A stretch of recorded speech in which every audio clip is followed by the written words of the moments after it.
Welcome to Forum 360 with its global outlook and local view. I'm Ardith Keck.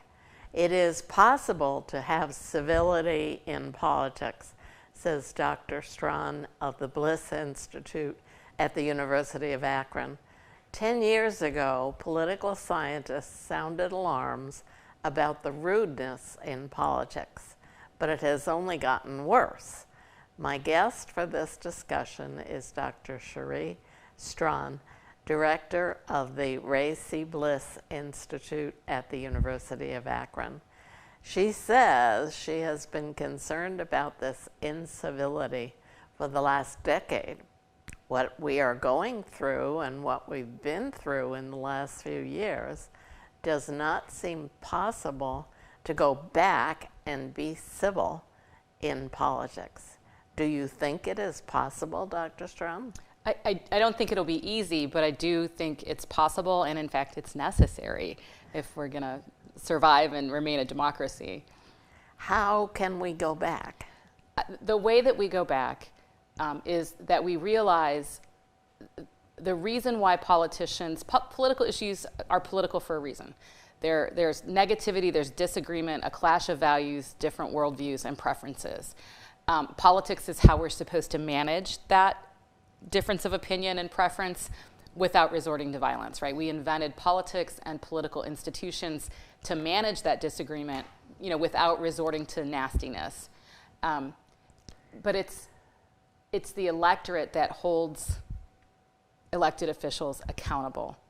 So the more people who want civility and deliberation and bipartisanship and discussion, the more of us that are alienated from the rudeness, the more rude it's going to get. The solution lies with ourselves and holding people accountable for their behavior. And refusing, people who are more moderate or people who might have strong preferences but demand civility, refusing to be alienated from the process and cede the ground to people who will be rude. Or, rude or worse. So civility doesn't mean you can't talk. It's not silence. Absolutely. Civility is actually, civility in the public sphere is the equivalent of politeness in the private sphere. Who are you typically most polite to in your personal interactions, more consciously polite to, is typically someone who you want to maintain a relationship with, but with whom you disagree. Right? It's a tool that we've invented, right? Who are you most rude to? I'm probably most rude to my husband because we know we love each other, and if I've had a bad day and sometimes you slip, it's not going to damage I know it's not going to damage that relationship. I can come back and apologize, or we just let it go. But if someone already doesn't like me and we need to be in a relationship to make something happen, right? Whether it's a political decision or if it's who gets to be invited to Christmas dinner, we have invented these rules of politeness, which we use in the private sphere. They're really important when we disagree with each other. In the public sphere, when the stakes get a little higher, or we want a little bit more formality, we refer to it as civility. And when the stakes are increasingly high, when it's the stakes of going to war or not, we refer to it as diplomacy, and it becomes even more ritualized. So civility is actually a rhetorical tool for maintaining a relationship, especially when you disagree. Okay. How did it become so different? So what happened in late 1960s, early 1970s? America, up through that point in time, had been referred to as a nation of joiners. We were all very active up until that time in an organized public sphere. We belonged to organizations that brought us, and we disagree about a lot more than we think we do, and brought us into the organized public sphere, whether it was unions, churches, Kiwanis, Masons, Rotary.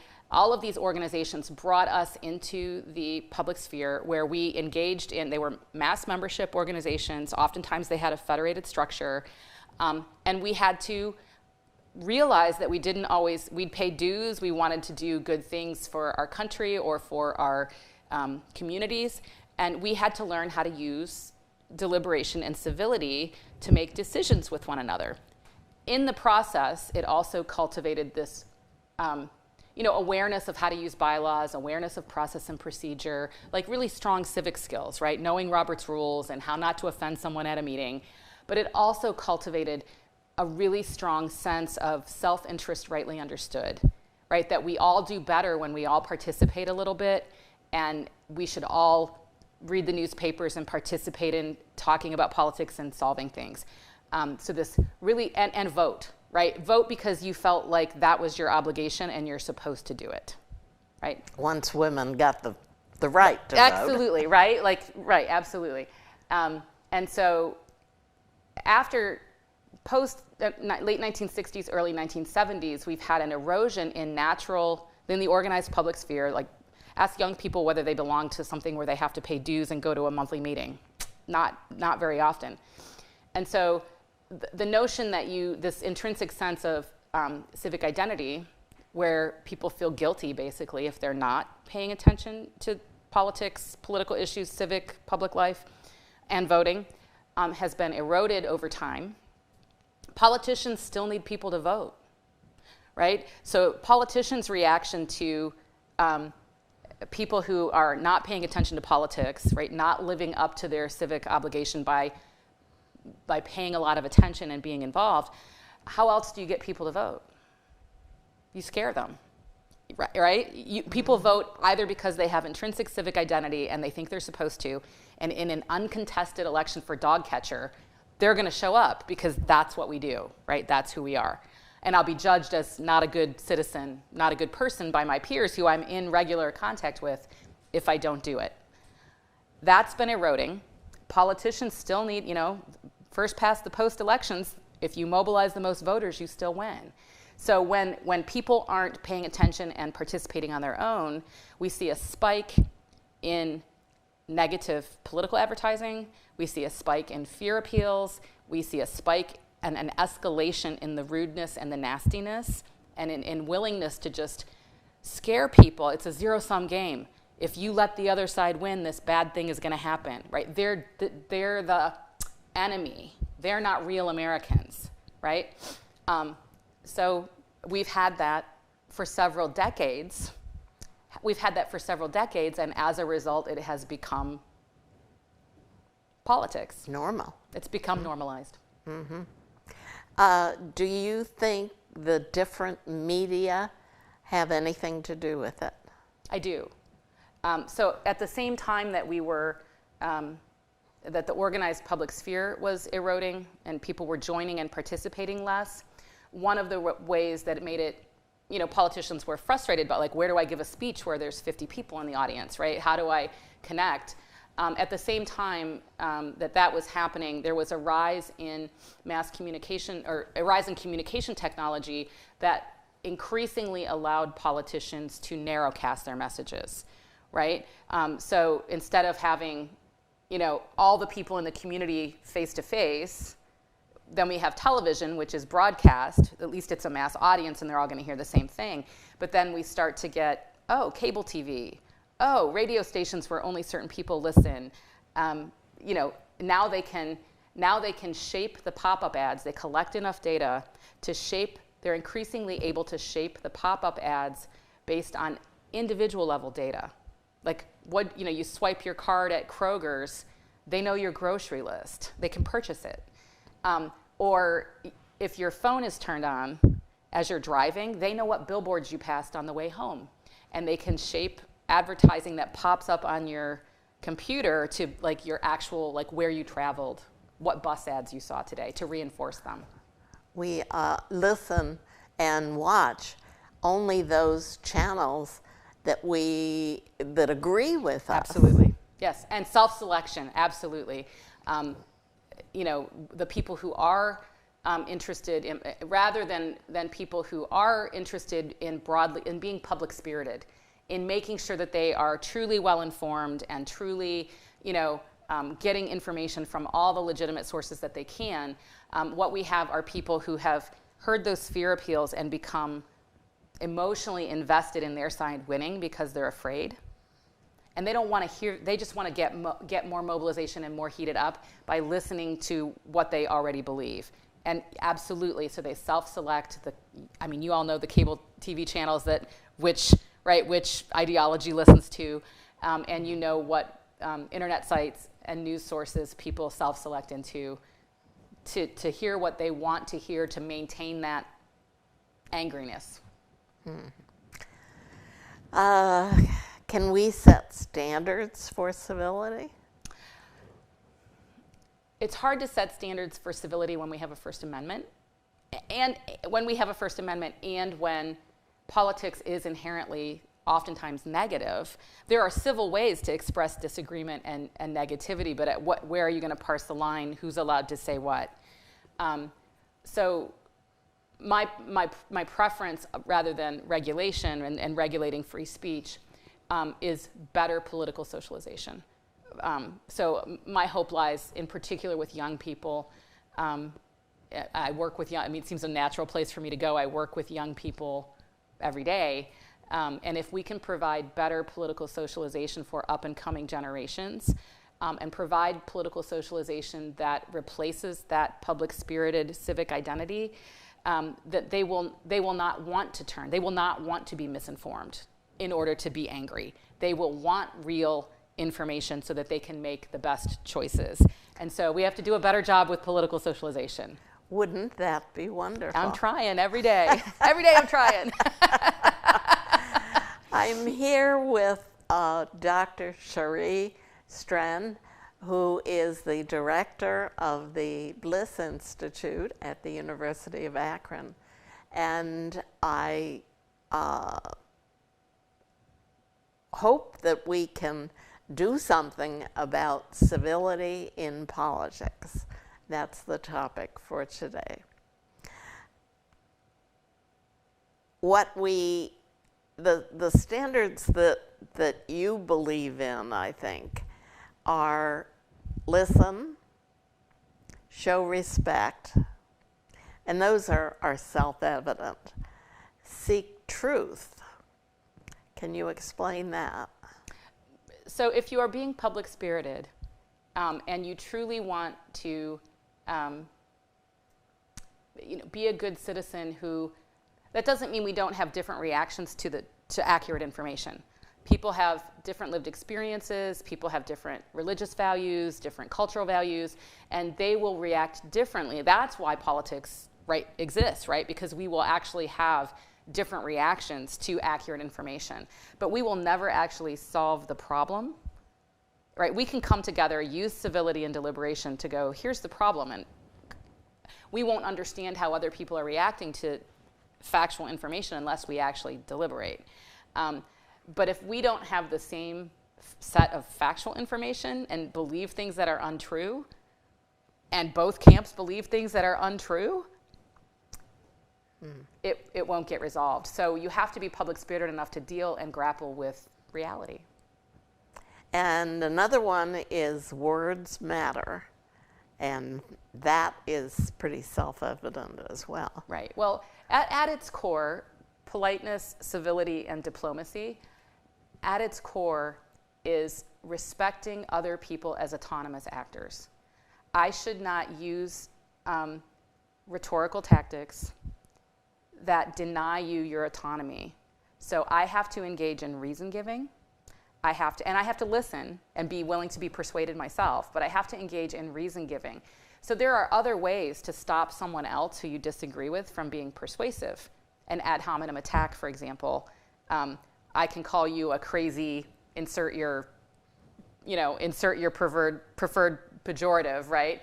And then I'm telling other people, don't listen to you because it doesn't matter what you say, it's not legitimate because you're not a real American, or you're not a true patriot, or whatever nasty thing you want to say. Those are probably nice compared to the things people are calling each other. And so, or interrupting and talking over someone, right? Not giving them space to explain, not inviting them into the process.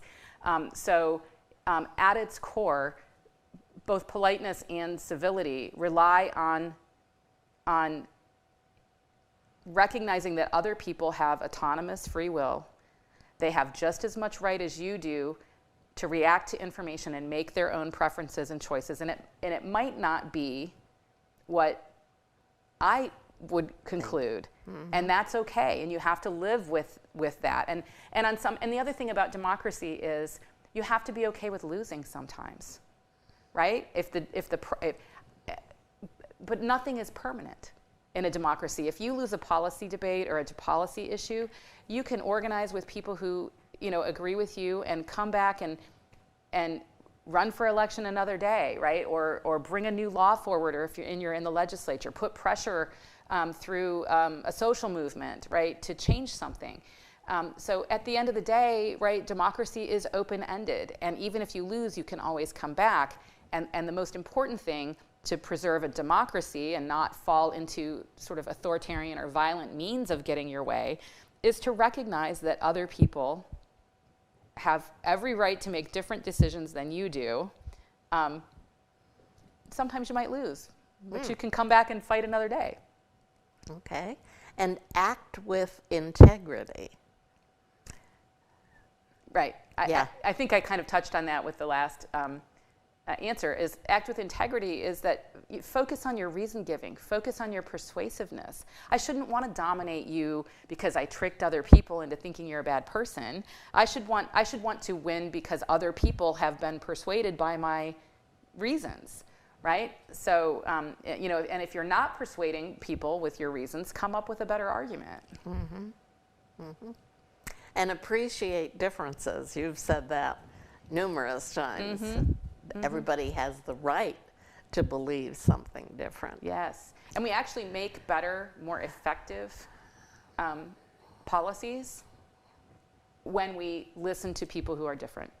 We will not know how other people are affected, who have, come from different places. We won't understand how they're being affected by a social issue or a public issue of concern that we're trying to solve. You don't know how people are experiencing it or how they're reacting to it until you listen. And when you listen and put everyone's input and concerns into the mix, you're actually much more likely to produce an effective policy. Seek constructive engagement. What does that mean?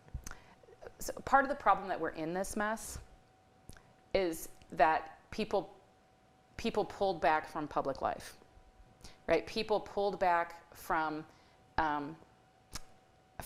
willingness to participate in organizations that had meetings or time commitments. And there's a whole host of reasons why that are, it takes two people working to stay in the middle class, right? And so do you want to both work? If you're a married couple, come home, have dinner, and go to a meeting, or do you want to, spend time with your kids?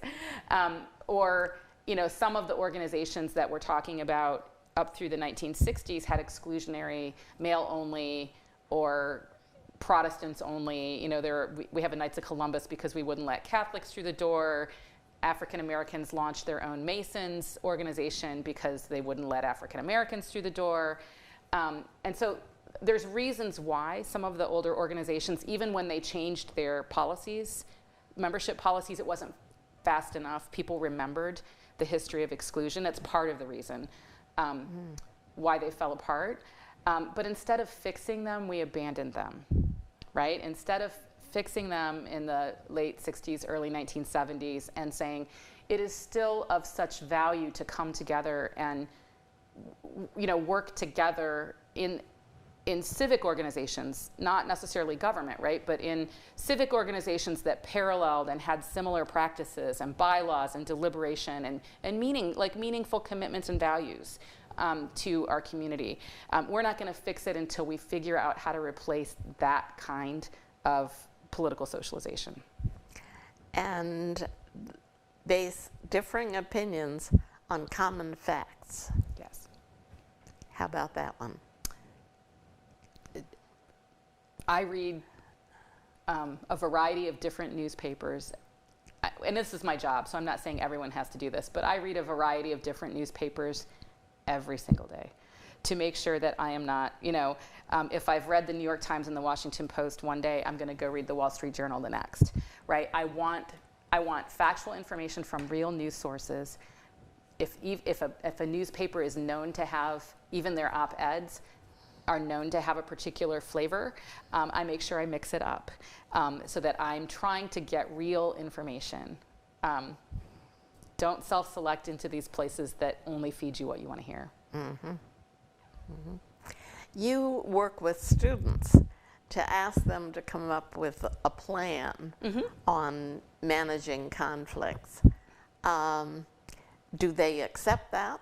They do. One of the things that we launched, I'm starting my 3rd year as director, so one of the things that we launched that, when I came in as director of the Institute, we have some funded master's students, and so we have them facilitate deliberative discussion sessions in our Intro to American Government class. So students who maybe just take that class for a general education requirement, they might not realize how important it is, right, for them to cultivate this intrinsic identity and be involved. So we talk about a controversial political issue across the course of the year. They meet 4 times and talk about it until they can come up with a consensus policy. And they're graded. Their policy, as long as it's reasonable, I don't care if it's conservative, I don't care if it's liberal, I don't care if it's pragmatic. Whatever they come up with is theirs, and they own it. My grad students have a grading rubric where they grade the students on their ability to talk about a controversial political issue, and they're graded on civility and deliberation. And the students are told, civility requires no interruptions, no ad hominem attacks, right? It requires reason giving and respecting people's autonomy, and inclusive listening with a willingness to be persuaded and not just so you can reject someone else's position. So we have a whole rubric, and we grade them, and they're very nervous, the freshmen, the very first day that they come in, and the first day, and we're doing this on Friday, by the way. We're talking about immigration policy. And they will be very nervous when they come in. First of all, because so much of the way education is structured is that there's one right answer.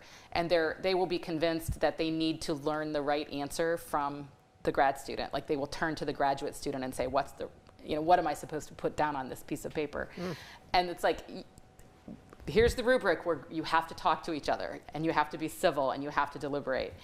And then the other reason they are hesitant is that they are afraid that other students who disagree with them will call them names, or that it'll be ugly, right? And so then again, we have to come back to the rubric and go, you're absolutely expected to disagree with one another. It would be unusual for us to put 8 undergrads in a room and have you all agree with each other, right? Randomly assigned.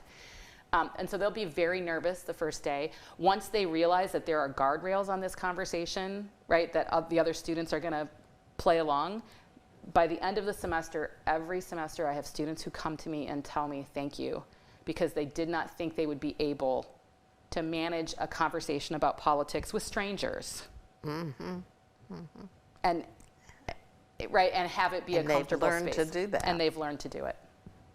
I love it. I love it. Do you have any examples of politicians who have managed to run their campaigns the way that you're talking about? I mean, I did an experimental design a couple of years ago where we were looking at undergraduate students' reactions to rude and civil behavior. So we randomly assigned them video clips. Watch these politicians be civil, watch these politicians be rude, and then we had a post-test. It was a lot easier to find the rude ones, let me be honest. Yeah, of course. I'm on YouTube, looking for examples of rude behavior, and I had a plethora to pick from, right? But I did absolutely find examples of people being civil. There's a wonderful example of Dick Durbin and John McCain before he passed away, being purposefully demonstrating and kind of making a little joke about it. They disagreed with each other on some issue, and they were like, and this, you said this, and I'm going to say this, and this is how our colleagues on the floor of the Senate should behave. It was one of the clips that I used. And I had a second John McCain clip. This was back when he was at a rally. This is some time ago, but he was at a rally, and this was in the public. He was at a rally, and someone got the mic and said, "Well, you know that Obama, he's this, he's that, he's not a good person." Oh, yes. And John McCain took the mic back and said, "No, ma'am. He's an American citizen. No, ma'am. He's a good man who loves his family and cares about America. I just happen to disagree with him, and I think about X, Y, and Z, and that's why I think I would be a better president," right? Classic. That's a beautiful example. Classic Yes. example. John McCain was noted for being upright and for understanding both points of view. Mm-hmm. Thank you, Dr. Strachan. I hope we have influenced our listeners and our readers, viewers, to be civil to one another. Fingers crossed. Again. Thank you so much. Thank you. Forum 360 is brought to you by John S. and James L. Knight Foundation, the Akron Community Foundation, Hudson Community Television, the Rubber City Radio Group, Shaw Jewish Community Center of Akron, Blue Green, Electric Impulse Communications, and Forum 360 supporters.